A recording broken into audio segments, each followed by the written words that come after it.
કરોડ તાલુકાના લાંગણ ગામોમાં થયો મસમોટો ભ્રષ્ટાચાર।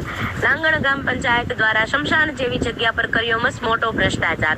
લાંગણ ગામના રોડ રસ્તા અવેડા શમશાનની દિવાલ પર પેપર બ્લોકના રસ્તાઓમાં આવી મસમોટી ભ્રષ્ટાચારની બૂ। લાંગણ ગામજનો દ્વારા ગામ પંચાયત લાંગણ પર લગાવ્યા ભ્રષ્ટાચારના ગંભીર આક્ષેપો। 1 મહિના પહેલા બનાવેલ અવેડામાં પડી તિરાડો તેમજ પાણી કનેક્શન વગર આ અવેડો બનાવી માત્ર જનતાના ટેક્સના પૈસા ઉપર લાંગણ ગામ પંચાયતે પાણી ફરી વાળ્યું છે।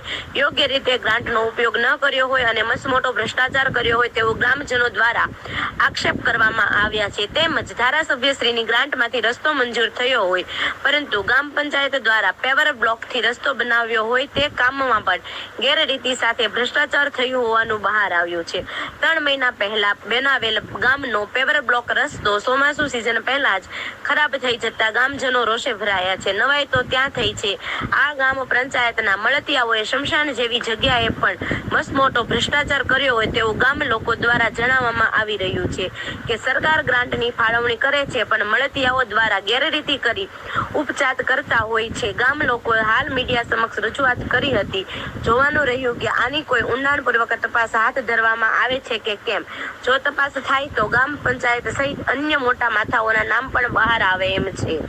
બાઈટ સેજાભાઈ ગરચર લાંગણ ગામના રહેવાસી। બાઈટ ભૂસિયાભાઈ કલ્પેશભાઈ લાંગણ ગામના રહેવાસી। રિપોર્ટર યોગેશ ડાકી માંગ। નામ ગરચર સેજાભાઈ છે, લાંગણ ગામનો રહેવાસી છે।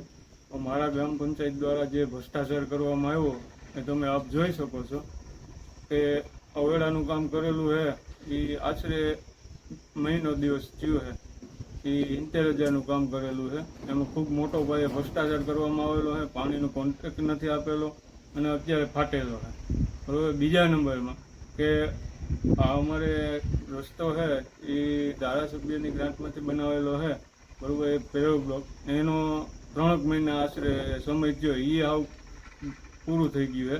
હવે ચોમાસા માટે તો મેં રસ્તો બનાવેલો છે ગ્રામ પંચાયત, તો ચોમાસું આવ્યું નથી તો એનું પૂરું થઈ ગયું। હવે એ અમારે ઉપયોગમાં લેવો છે ને।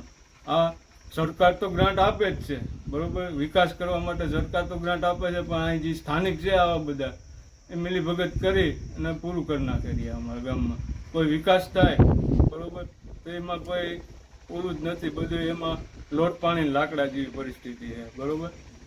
બીજું પ્લસ હિન્દુ સમશાન છે ત્યાં આશરે 1 વર્ષ દિવસ થયું છે, તો ત્યાં પીવાનું પાણીનો ટાંકો બનાવેલો છે, અવેડો બનાવેલો છે, તો ત્યાં પાઇપલાઇનનો ખર્ચો 3 લાખનો બતાવે, બરાબર। તો ત્યાં પાણી પહોંચવું નથી।